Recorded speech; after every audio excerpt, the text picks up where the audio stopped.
الأهلي يرفض بيع أحمد عبد القادر لقطر القطري ومعاقبة أكرم توفيق. بداية، أحمد عبد القادر واللي قطر القطري أرسل عرض للنادي الأهلي طالب يضم أحمد عبد القادر بيع نهائي، وهنا النادي الأهلي رفض الفكرة تماما وقال لك بعد كأس العالم للأندية، لأن اللاعب هيكون موجود معانا في كأس العالم، يعني هيكون إعارته هتنتهي قبل كأس العالم للأندية ما يبدأ، فهو هيكون موجود في قائمة النادي الأهلي في كأس العالم للأندية. وقال لك إن بعد كأس العالم للأندية فعادي نبقى ممكن وقتها نفكر ان اللاعب يطلع لقطر القطري اعاره او بيع، او اللاعب يفضل مع الفريق، مع ان انا طبعا متاكد تماما ان مارسيل كولر طول ما هو موجود في النادي الاهلي فاحمد عبد القادر مش هيكون موجود مع مارسيل كولر. يعني الاقرب ان النادي الاهلي ممكن يا اما اعاره يا اما بيع بعد كاس العالم للانديه، وعليه خير يعني. اكرم توفيق، وللنادي الاهلي بالفعل اخذ خطوه وعاقب في اكرم توفيق انه رفع اسم اكرم توفيق من القائمه اللي هتلعب كاس العالم للانديه. وهنا طبعا هناك احتمالين، يعني ان اللاعب ممكن يكون اصلا عقده هينتهي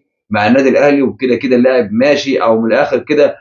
يعني تقدر تقول ان هو هيشوف عرض بره ومش هيكون موجود مع النادي الاهلي، وبكده اصلا اسمه هيكون مرفوع تماما من قائمه كاس العالم للانديه. او اللاعب ممكن يكون الاهلي هيجدد له فعلا وبيعاقبه حرفيا ان وجوده اصلا ما يكونش موجود في قائمه كاس العالم للانديه. فالاحتمالات كلها وارده، لكن انت من وجهه نظرك شايف ان اكرم توفيق ينفع اصلا يكون موجود مع النادي الاهلي، مش بس